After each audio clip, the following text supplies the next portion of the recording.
আরে ও তো আমার পোলা। কি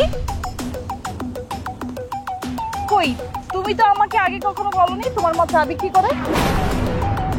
তুমি না বলতে তোমার বাবা মা দুইজনে দেশের বাইরে থাকে। আরে খালা, আমি তো দোকান থেকে খুঁজে আসলাম, দোকান বন্ধ কেন? আজকে তো লেট কেন আপনার? আজকে দোকানটা বন্ধ রাখছি, আমার একটা ছেলে আছে যে ওর জন্মদিন, একটু বাসায় ভালো মন্দ রাঁধতে হয় না, বছরে একটা দিন কমা। কি বলেন খালা, আজকে তো আমার বয়ফ্রেন্ডেরও বার্থডে, মানে হচ্ছে আমার ছেলে বন্ধুর জন্মদিন। ও আচ্ছা আচ্ছা, তা এক কাজ করো, ওই তোমার বয়ফ্রেন্ড নাকি হ্যাঁ রে লইয়া আমাকে বাড়িতে আহো, আমরা সবাই মিলা সাইটা ডাল ভাত খাই। খালা আপনি যে বলেছেন তাতে আমি অনেক খুশি হয়েছি, কিন্তু আজকে তো যেতে পারছি না, অন্যদিন যাব। সে বলেছে আজকে আমাকে নিয়ে দুপুরে বাইরে খাবার খাবে।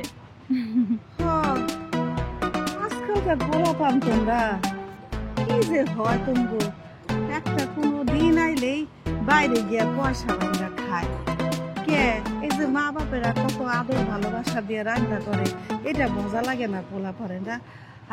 আচ্ছা ঠিক আছে, ভালোভাবে দেখে শোনা যাও, আর তোমার ছেলে বন্ধুরে একদিন লই আয়। হ্যাঁ অবশ্যই, আমি বাসায় গিয়ে তাড়াতাড়ি ফ্রেশ হয়ে আবার ওর সাথে বেরোতে হবে। আসি খালা, ওর জন্য দোয়া করবেন। আচ্ছা আচ্ছা মা, যাও। আচ্ছা যান, আপনি যান।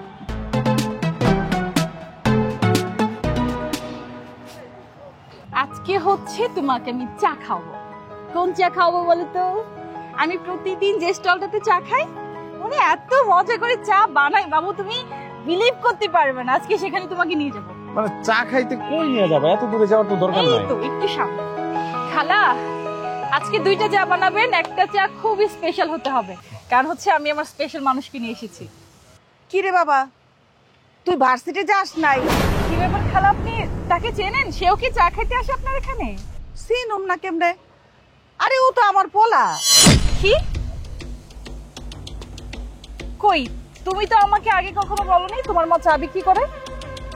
কেন বলনি? ওয়েট, তুমি না বলতে তোমার বাবা মা দুইজনে দেশের বাইরে থাকে। ও আচ্ছা, তাহলে এই যে এত ফুটানি দেখাচ্ছ, এইভাবে আমাকে নিয়ে প্রতিদিন ঘুরতে বের হও, টাকা খরচ করো, সব এই মহিলার ইনকামের টাকা, চা বিক্রি করার টাকা, তাই না? এটা দিয়ে এত ফুটানি করছো। তোমাকে এই মহিলাটা চা বিক্রি করে টাকা খরচ করে এত বড় করেছে, খাওয়াইছে, পড়াইছে, এরপরে হচ্ছে তোমাকে পড়াশোনা করাচ্ছে।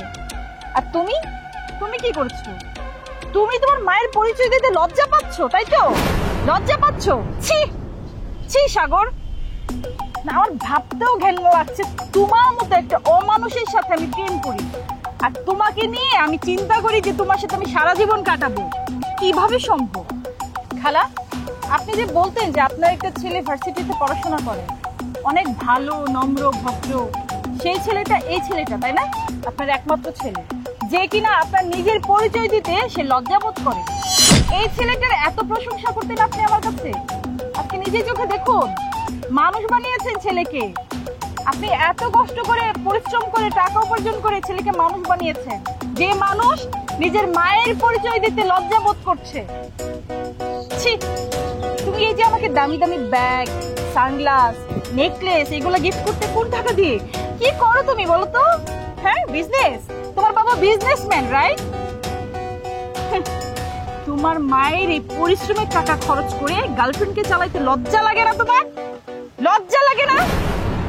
তুমি আজকের পর থেকে আমার সাথে আর মেলামেশা করবা না। তোমার সাথে আজকের পর থেকে আমার কোনো রিলেশন নেই। আমি তোমাকে বুঝিয়ে বলি। আমাকে বুঝে কি বলবা? মায়ের কাছে ক্ষমা চাও, এখনো এটা বুঝতেছো না? মা, তোমার কাছে আমি ক্ষমা চাবো মা? আমার তো ওই মুখ নাই মা, সন্তানরাই তো ভুল করে, বাপ মা ক্ষমা করে দেয়। মা আমি তোমার কাছে হাত জোর করে কইতেছি মা, তুমি আমার মাফ করে দাও। তুমি যদি আমার মাফ না করো, আল্লাহ তো আমার মাফ করবো না। তখন ও আমার ছেড়ে চলে যেতে যেতেছে মা, আমি ওরা অনেক ভালোবাসি মা। মা প্লিজ তুমি আমার মাফ করে দাও মা, আমি এমন আর করবো না। না খালা, শুধু ক্ষমা করলেই হবে না। আজকে থেকে আপনি আসেন, এদিকে আসেন। আজকে থেকে আপনি হচ্ছে বাসায় থাকবেন, আর সে হচ্ছে দোকান করবে। শুধু আর ভার্সিটি টাইমটাতে আপনি দোকানে বসবেন, আর সে হচ্ছে কলেজে যাবে, ঠিক আছে? থাকো।